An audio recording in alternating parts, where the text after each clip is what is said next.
అమ్మా, ఎక్కడున్నారమ్మా మీరంతా? ఎవరు కనిపించట్లేదు. ఇక్కడంతా చీకటిగా ఉంది. భయం వేస్తుంది. ఒక్కసారి కనిపించొచ్చుగా అమ్మా. అసలే చిన్నపిల్లలం. చీకటంటే భయమని తెలిసినా ఎవరు రావట్లేదేంటి? మేము చచ్చిపోయాం కదా, అందుకే ఎవరు కనిపించట్లేదా? ఆత్మహత్య చేసుకుంటే ఇంకెవరు మాకు కనపడరా? ఇక రేపటి నుంచి స్కూలు లేదు, ఫ్రెండ్స్ లేరు, అమ్మా బాబు కానరారు.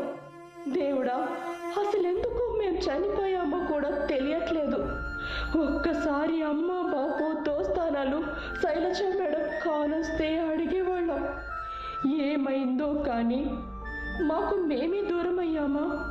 మమ్మల్ని అందరి నుంచి దూరం చేశారా? ఏమీ తెలియట్లేదు. అసలు మేమే చనిపోయామా? ఎవరైనా గుట్టుగా చంపేశారా? అర్థం కాకుండా ఉంది.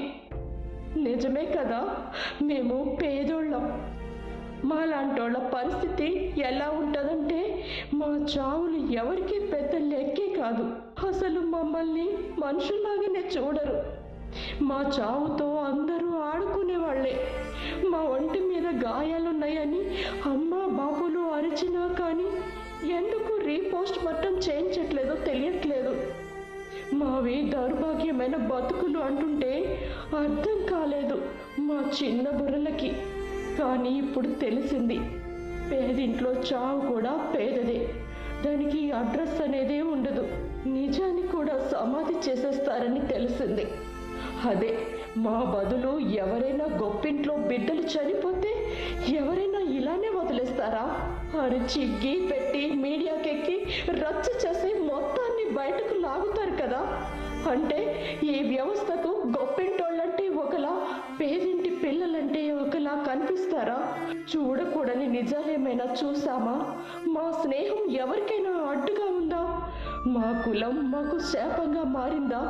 స్కూల్లో జరిగిన గొడవ వెనుక అసలు కారణం ఏంటి? మేమేనా అందుకు బాధ్యులం? మాకు మాట్లాడే స్వేచ్ఛ, మా గోడు వెళ్ళబోసుకునే అవకాశం మాకు ఇవ్వరా?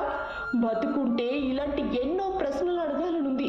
కానీ కనిపించని దూర తీరాలకు వచ్చేసాం కదా. మేమే రాసామని చూపిస్తున్న ఉత్తరం నిజమైనదేనా? ఆ అనుమానం మీకెవరికి ఎందుకు రాలేదో మాకు అర్థం కావట్లేదు. మా అమ్మ బాబు గుక్క పెట్టి ఏడుస్తున్నారు. సినిమాల్లో ఆత్మహత్యలు చూస్తేనే మాకు చాలా భయమవుతుంది. అలాంటిది మేమెందుకు చచ్చిపోవాలనుకుంటాం? మాకంత ధైర్యమే ఉంటే మా కష్టాలను మేమే తీర్చుకునే వాళ్ళమే కదా. మా చావు వెనుక ఎవరైనా ఉన్నారేమో అని మీకు అనుమానం కలగట్లేదా? మా స్నేహం ఎన్నాళ్ళైనా ఇలానే ఉంటుందనుకున్నాం. కానీ కొంతమంది కుళ్ళుబోత్తనం వల్ల ఇలా అవుతుందని తెలుసుకోలేకపోయాం. ఇదంతా ఎవరో కావాలనే చేసినట్టు అనిపిస్తలేదా మీకు? మా ఇద్దరిలో ఏ ఒక్కరు బతుకున్నా కూడా ఎన్నో విషయాలు బయటకు వస్తాయని ఇద్దరిని ఒకేసారి ప్రపంచం నుంచి దూరం చేసేసారనుకుంటా. బలమైన గొంతు లేని చోట బలహీనులు ఇలా బలైపోతుంటారని మాకు ఇప్పుడిప్పుడే తెలుస్తోంది. అనారోగ్యంతో చచ్చిపోయామని కట్టుకథ చెబుతున్నారు. మా చావు వెనుక ఉన్న బలమైన వాళ్ళు ఎవరో తెలిసినా ఎందుకు బయటకు చెప్పట్లేదు? చిన్నపిల్లలమేగా, పోతే పోయారు. 2 రోజులు ఇళ్లలో వాళ్ళు ఏడ్చి ఊరుకుంటారనుకుంటున్నారు. కానీ మా టీచర్ చెప్పింది, అబద్ధానికి ఆశ ఎక్కువ, నిజానికి బలం ఎక్కువ అని. మా చావు వెనుక నిజాన్ని మీరే బయటకు రప్పించాలి.